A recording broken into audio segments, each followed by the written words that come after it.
दोस्तों, आज की कहानी है पति देव प्लीज मेरा दर्द समझो। चलो दोस्तों, कहानी को शुरू करते हैं। कोमल की शादी को पूरे 2 साल हो गए थे। अब कोमल और साहिल अपने परिवार को आगे बढ़ाना चाहते थे। वैसे तो साहिल का व्यवहार बहुत अच्छा था, वो कोमल का ध्यान भी बहुत रखता था, लेकिन उसे नए नए दोस्त बनाना बहुत अच्छा लगता था और वो आए दिन किसी न किसी को खाने पर इनवाइट करता रहता था। कोमल को इस बात से कोई एतराज नहीं था, वो तो साहिल के दोस्तों की बड़ी आवभगत करती थी।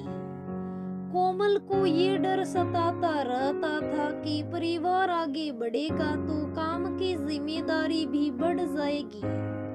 पता नहीं साहिल ये बात समझ भी पाएगा या नहीं, क्योंकि साहिल को तो बस दोस्ती निभाने की पड़ी थी। उसे इस बात से कोई मतलब नहीं था कि दोस्ती निभाने के चक्कर में वो कोमल को कभी कभी सिर दर्द भी दे देता था। उसे इस बात का तनिक भी एहसास नहीं था कि कोमल को क्या महसूस करती होगी। कोमल कभी बीमार भी होती थी, तभी भी साहिल अपने दोस्तों को खाने पर बुला देता था। कुछ दिनों बाद कोमल को पता चलता है कि वो अब माँ बनने वाली है। वो ये खुशखबरी साहिल को सुनाती है। साहिल सुनकर बहुत खुश हो जाता है। वैसे तो वो कोमल का बहुत ध्यान रखता है, लेकिन दोस्तों को रोज रोज खाने पर बुलाना, उनके साथ गप्पे लड़ाना, देर रात तक उनके साथ पत्ते खेलना, काम नहीं करना, कभी कभी कोमल को इन सब बातों से बड़ी तकलीफ होती थी।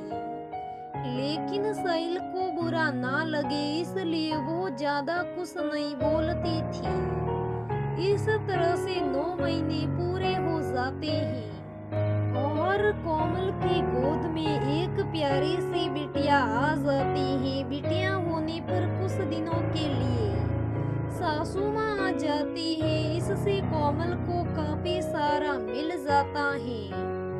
1 महीने के बाद सासू माँ चली जाती है। अब कोमल को अकेले ही बिटिया को संभालना पड़ता है। दिन में कोमल की थोड़ी बहुत मदद मेड कर देती है।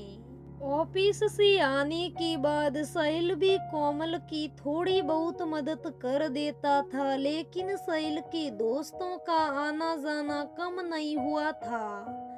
जब भी साहिल का कोई दोस्त अपने परिवार के साथ मिलने आता, साहिल उनसे खाना खाकर जाने की जिद करता। संकोच के कारण कोमल कुछ नहीं कह पाती थी।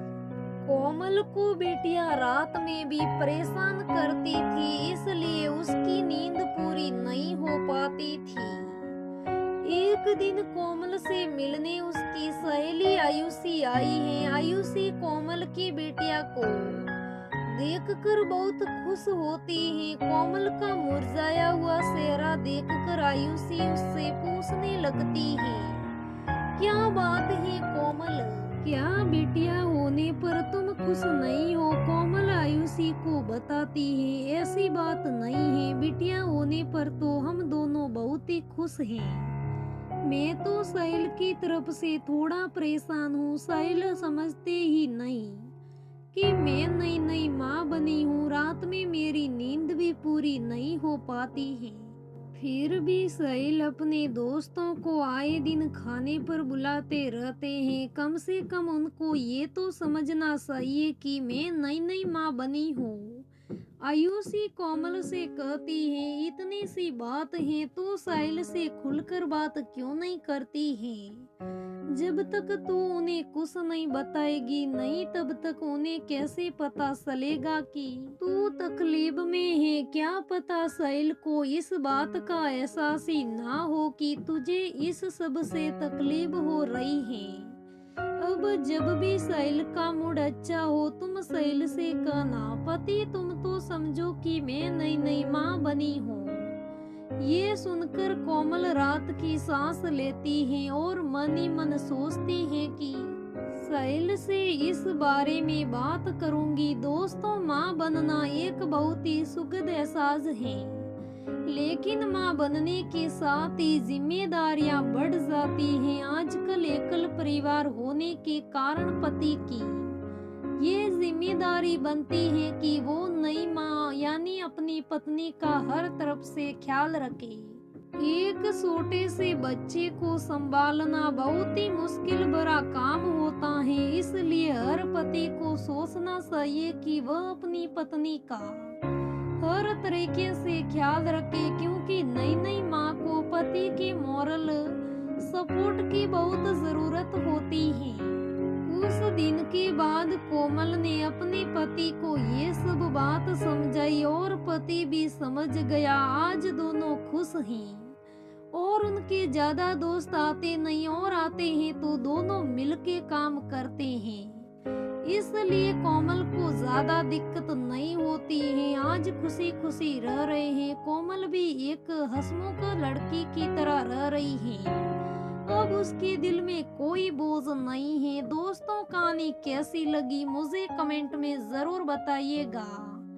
अगर कहानी अच्छी लगे तो लाइक करना, शेयर करना, मेरे चैनल को सब्सक्राइब करना। धन्यवाद दोस्तों, फिर मिलेंगे।